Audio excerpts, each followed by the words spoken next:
928 мыңға тендерін өттім. Шығын 600 мың шығыным болды.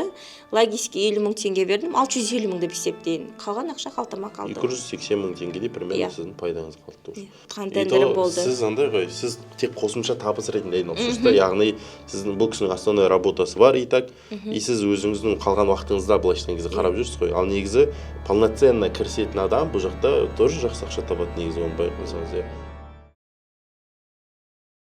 Ассалаумағалейкум YouTube көрермендері. Бір шәкірт, бір тендер рубрикасын жалғастырамыз. Келесі шәкіртіміз бізде Руза ханым. Өзіңізді бір таныстырып өтсеңіз. Саламатсыздар ма? Атым Руза. Жасым 34-те. Алтынорда жұмыс істеймін. Қазір де жұмыс істейсіз? Иә, қазір де жұмыс істеймін. И тендермен айналысасыз? Иә, қызықып келіп, подругам себепші сол алып келген. Қызығып ойнап бастадым. Ары қарай бастай кеттіңіз. Енді Руза ханым сөйлегенін байқасаңыздар ерекше. Бұл кісі өзіңіз туралы сол толығырақ айтып берсеңіз, яғни сізде қазақ қалай сізде сол жағынан? Я метискамын. Мамам өзбечка, папам русский, бабушкам татарка. Сол үшін былай шыққан кезде сыртынан қарасаңыздар внешность жағынан да андай бір орысқа да қазаққа да ұқсап келеді, сөйлегенде де орыс пен қазақ араласады. Сол үшін айтып жатқанымыз осындай ерекше бізде бір қонағымыз.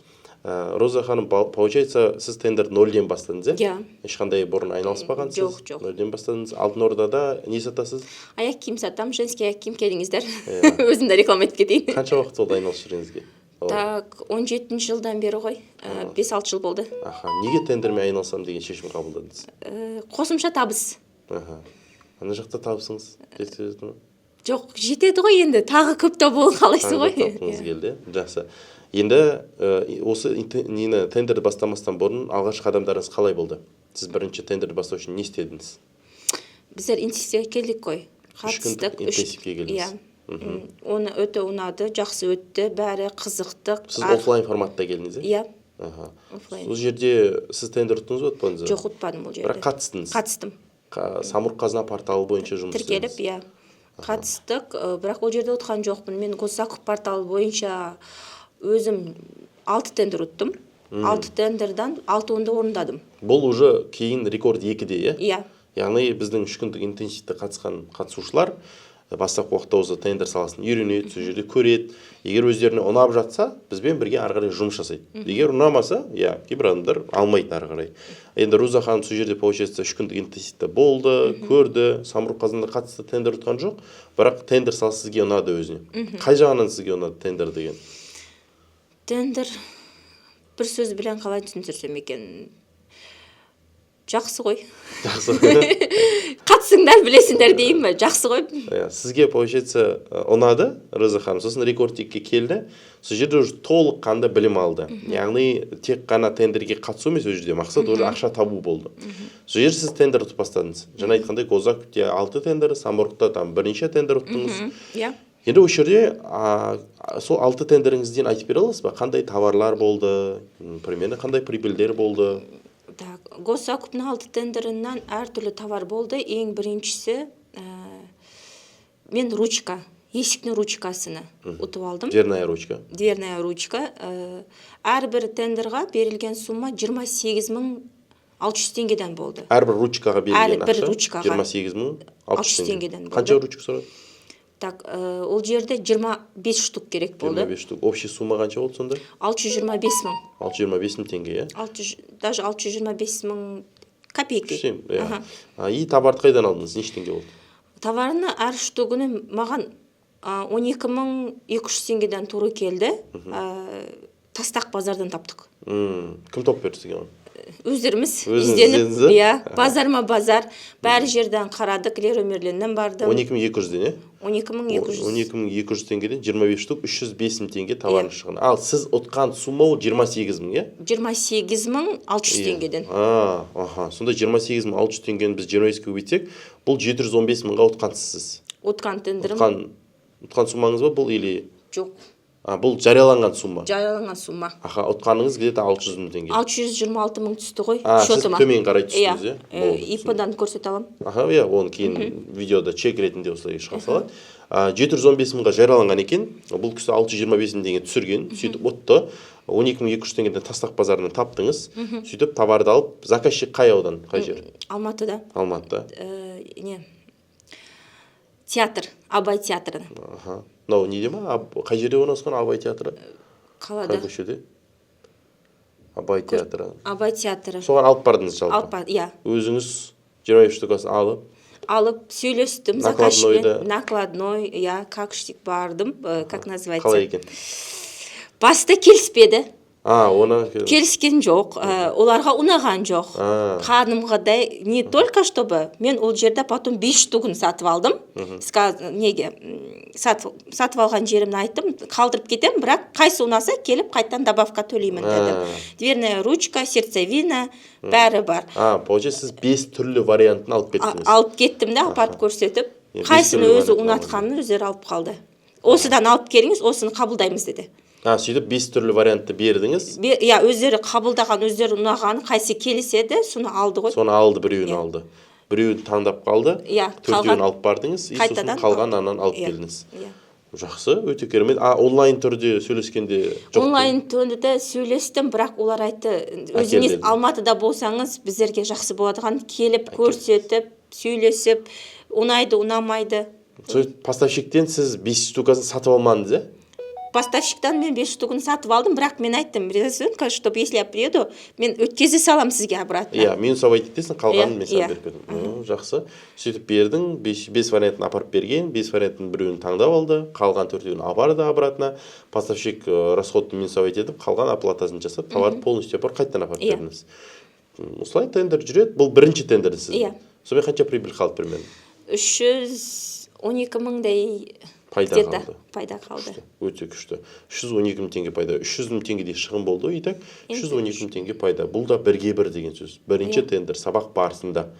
Нешінші күні сабақтың ол? 3-ші күні өттім ғой. Сабақтың 3-ші күні болдыңыз. Мықты. Дальше қандай тендерлер болды? Дальше елканы игрушкасы перед Новым годом болды менде. Игрушка өттім. Садика керек болды. Ол тендерім, конечно, кішкентай, бірақ пайдасы бірге бір тоже самый. Неге 129 мыңны тендері болды, шығыным 65 мың теңгедей болды, қалғанын өзімнің қалтыма қалды енді. Таза, бірге бір. Тоже базардан алып апарды? Иә, Байсаттан алдым, апарып бердім. Ясин садик, 21-ші садикті ұтқан тендерім болды. Алматыда ма тоже? Алматыда. Сіз бәрін Алматыда ұтқансыз ба? Жоқ, бар, неде бар. Қай қаласын айтыңыз? Заказчик керек емес? Маңғыстау ғой деймін. Маңғыстау облысы. Областы какой-то бір зона бар екен ғой, промышленный зона, соған кіріп болмайды. Логисін өзі сөйлесті, логисін өзі жерді ғой товарын. Не товар алдыңыз? Ол жерден шина. Ұтқан шина ұттым, 10 шина, 21-лік шипованный. Жібек жолдан алдым, 60 мың теңгеден. Жібек жолы деген Алматы қаласындағы базар. Осындай автозапчасть, анамна сатады. Ұтқаным, ол жерде 928 мыңға тендерін ұттым.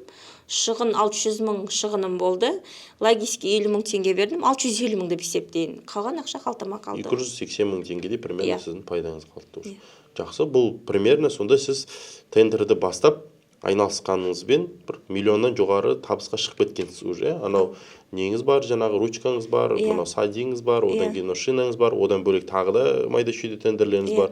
Олардың бәрін қосқан кезде уже миллионнан жоғары табысқа шыққан екенсіз. Ал енді осы тендермен айналысу барысында бір қиындықтар, бір қызықты ситуациялар болған кездер бар ма? Иә. Шын айтайын, документация жағы деймін. Абылай мырза сау болсын. Түсінмеген жерімні көпсіні құратырларым түсіндіріп, айтып, қиналмаңыз, келіңіз, көмектесеміз, актыңыз жасаймыз, шот фактураңыз істеп береміз, қиналмаңыз, үргетеміз деп. Сау болсындар, көп жасасындар. Солар маған көмектесті. Бірдеңе болса звонок Абылай мырза менен айтатын шығар. Болды. Сіз тағы сізме дейді ғой өткенде де. Сол ең қызығы. Сол жерде қиындау болды сізге? Документация жағынан кішкене қиындау, атак товар бойынша қиын емес. Товар табылады. Тендер тез де ұтылады. самый главный тендерларны қарасаңыздар, өте қызық тендерлар бар. Услугалар көп шығады. Работалар көп шығады. Услугадан да көп ұтқан тендерім болды. Сіз андай ғой, сіз тек қосымша табыс ретінде айналысыз да, яғни сіздің бұл кісінің основной работасы бар и так, и сіз өзіңіздің қалған уақытыңызда былайша айтқан кезде қарап жүрсіз ғой. Ал негізі полноценно кірісетін адам бұл жақта тоже жақсы ақша табады негізі, оны байқап қойсаңыз. Оған согласнамын. Бұл кісі енді только андай өзінің и так кәсіп бар, и сонымен қосымша табыс ретінде айналысып жүр ғой. Ал бізде көп адамдар бар, полноценно, полностью осыған кіріп кеткен, и сол жақта онымен де айналысып табыс тауып жүрген адамдар бар. Енді қосымша табыс үшін менің ойымша айына 500-1 миллион теңге ол деген аз емес деп ойлаймын. Енді сіз өзіңіз де Алтын Ордада істеп жүрсіз, ол жақта где-то 1 миллион теңге чистыми табу үшін біраз еңбек керек ол жақта, Пахать, азаннан кешке дейін пахать етесіз, сөйлесесіз, клиентті уговорить етесіз, алыңыз, қойыңыз, сатасыз. Бұл жерде клиент уговорить не надо. Прямо компьютерің болса болды, ұтсаң болды тендеріңді, сөйлесесің, вариант көрсетесің, таңдап алады, өзіне ұнағанын алады, болды согласие, документация жағы кетеді әрі қарай. Тендер намного лучше. Негізі. Бірақ енді бұл кісі тастап кете алмайды, потому что бұрыннан істеп келе жатқаннан кейін уже андай ғой, қанға сіңіп қалған десек болады. Мен өскен түсінемін сізді. Менің әке шешем де базарда істеген, мен өзім базарда өскем, мен базарда аяқ киім сатқам, мужской. И это я понимаю.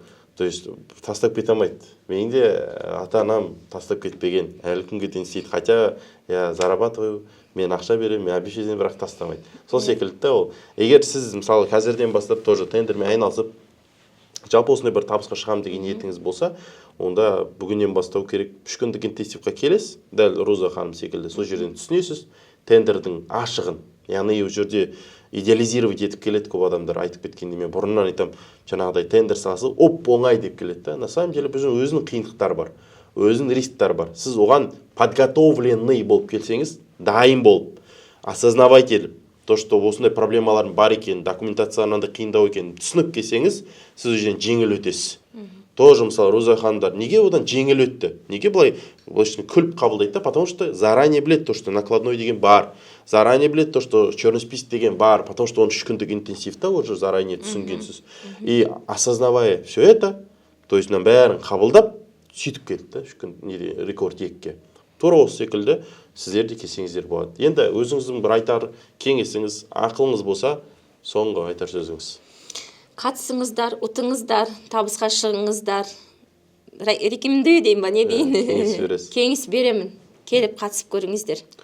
Неден қиын болған жоқ па сізде? Заказчиктермен сөйлесетін кезінде? Жоқ, вообще қиын болған жоқ. Вообще олар да біздер сияқты адамдар ғой. Түсінеді, түсіндіресің, айтасың, қоясың. Жоқ, вообще қиын болған жоқ. Дәл осылай, егер сізде 3 күндік интенсивке қатысып, тендер саласын алғашқы сәтті түрде бастаңыз келсе, онда төменде описание бөлімінде сілтеме бар. Сол сілтемеден өтіңіз, өзің жайлы ақпарат толтырыңыз. Сосын біздің көмекшілеріміз байланысқа шығып, барлығын сіздерге түсіндіретін болады.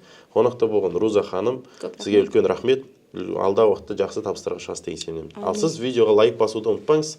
Баршаңызға сәттілік. Рахмет.